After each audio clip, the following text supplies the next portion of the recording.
Maxime. Bonjour Gauthier, tu vas bien? Ça va. Alors Gauthier, je me permets de venir te voir parce que tu as tenu ce samedi 21 juin, dans le cadre de ta candidature au municipal à Donge, une réunion publique Oui. où tu as beaucoup insisté sur l'insécurité. Du coup, j'aimerais en savoir plus sur ce que tu proposes dans ton pré-projet sur le thème de l'insécurité, justement. C'est vrai que j'ai beaucoup insisté. Je n'allais pas forcément dans cette campagne municipale ici à Donge en pensant que j'allais beaucoup parler d'insécurité. J'avais un peu la vision de la politique dans les grandes villes, à Nantes et à Saint-Nazaire, où l'insécurité est omniprésente, c'est une question capitale vraiment avec les trafics, les crimes, etc. Et je me disais qu'à Donge, peut-être, qui n'est jamais qu'un gros village de 8000 habitants, peut-être que la question de l'insécurité était plus secondaire dans la vie des habitants, moins importante, etc. Eh bien, pas du tout. Pas du tout. Comme je l'ai dit dans ma réunion publique, dès l'introduction de ma réunion, en fait, dans les entretiens que j'ai faits avec les Dongeoises et les Dongeois, depuis là, février-mars, que je les rencontre activement, quotidiennement. On les rencontre souvent, ils nous en parlent de plus en plus. Exactement, ils nous en parlent de plus en plus. Là, je les rencontre pour faire ma liste et puis aussi pour faire le projet. C'est le premier sujet qui revient. Je dirais que dans 2/3 de mes entretiens, j'ai la mention de l'insécurité comme problème prioritaire à Donge, et on me signale, ce que je ne savais pas non plus, finalement les nouvelles formes de l'insécurité à Donge, c'est-à-dire les rodéos urbains. Que tu as pu voir lors d'une visite d'une école. Ouais. C'est vrai qu'on m'a parlé de ça. On m'a parlé d'un rodéo à côté d'une école où il y avait eu un scooter qui avait frôlé un enfant comme ça. Et on me parle du trafic de drogue, en plus à des endroits où c'est pas acceptable. Enfin, c'est inacceptable nulle part, mais...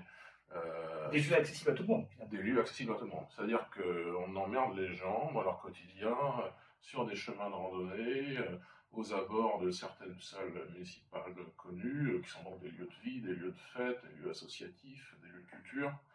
Eh bien, on embête les gens avec du trafic de drogue. Donc c'est vraiment la question qui m'a été soumise lors de mes entretiens. Serez-vous un maire pour la sécurité des Dongeoises et des Dongeois? Est-ce que pour vous c'est une priorité? Naturellement c'est une priorité pour moi, mais j'avais pas cette perception comme quoi c'était aussi important, y compris dans des communes qui ne sont pas des grandes communes. Alors j'ai beaucoup réfléchi à cette question, et j'avais comme principe, bien sûr, d'augmenter les effectifs de la police municipale. Ça, c'était à peu près clair dès le début que je voulais le faire. Donc, après, c'est pas une demande uniquement des citoyens, parce que tu as été amené à rencontrer des commerçants également qui s'inquiètent. Ah oui, ça dépasse très largement.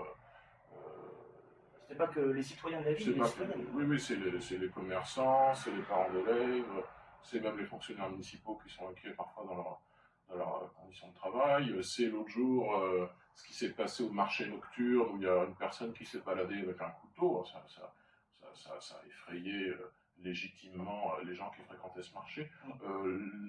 Les Dongeoises et Dongeois de tout âge, de toute profession sont inquiets par cette hausse de l'insécurité. Et donc, je pense qu'il faut augmenter les effectifs de police municipale. Ça, j'avais ça comme idée. De manière plus affinée, je pense qu'il faut passer de 4 à 8 agents municipaux. C'est-à-dire recruter 4... Doubler l'effectif. Exactement, doubler l'effectif. Recruter 4 personnes, qu'on fasse ça durant le mandat, avant 2033, ça soit effectué. Et puis, pourquoi pas, ça va été remonté comme une piste qui existe dans d'autres communes, des patrouilles mixtes de gendarmerie, police municipale, qui est un peu une répartition des tâches, et ça, je pense, ça sécuriserait les habitants, ça permettrait de lutter contre l'insécurité. Je pense aussi qu'on peut faire comme ce qui existe dans d'autres communes, y compris les petites communes. Une commune comme Saint-Molf, par exemple, c'est pas une très grosse commune, il existe une réserve citoyenne de sécurité civile. Oui. RCSC, ce sont des bénévoles qui appuient les agents municipaux, qui appuient sur le plan de la sécurité civile lorsqu'il y a des risques, lorsqu'il y a des crises.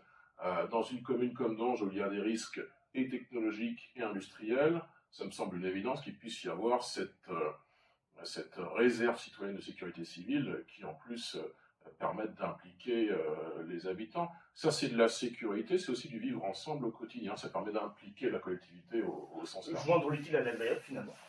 Ouais, l'utile et l'agréable. Et puis, ce qui est utile à l'essentiel de la population, ce qui est demandé par la population pour remettre de la sécurité, et qu'on ne sente plus que Saint-Nazaire est une espèce de pardon, qu'on ne sente plus que Donge est peut-être un espèce de Saint-Nazaire en miniature. J'aurais pas envie qu'on ait cette impression, cette sensation à Donge.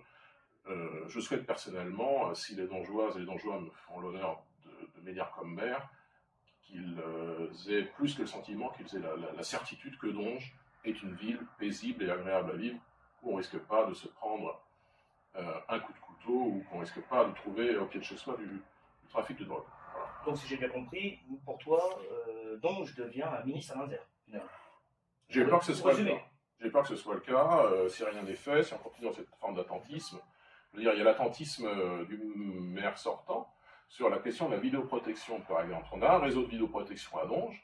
Qui est défectueux. Qui est défectueux, très exactement. Il y a la moitié des caméras qui sont pas ou mal branchées, on ne sait pas trop si ça filme ou pas. Alors ça filme plutôt dans les entrées de ville. Enfin, l'insécurité est pas au jour ouvrable à l'entrée de ville. La sécurité, c'est y compris dans les hameaux, dans les villages.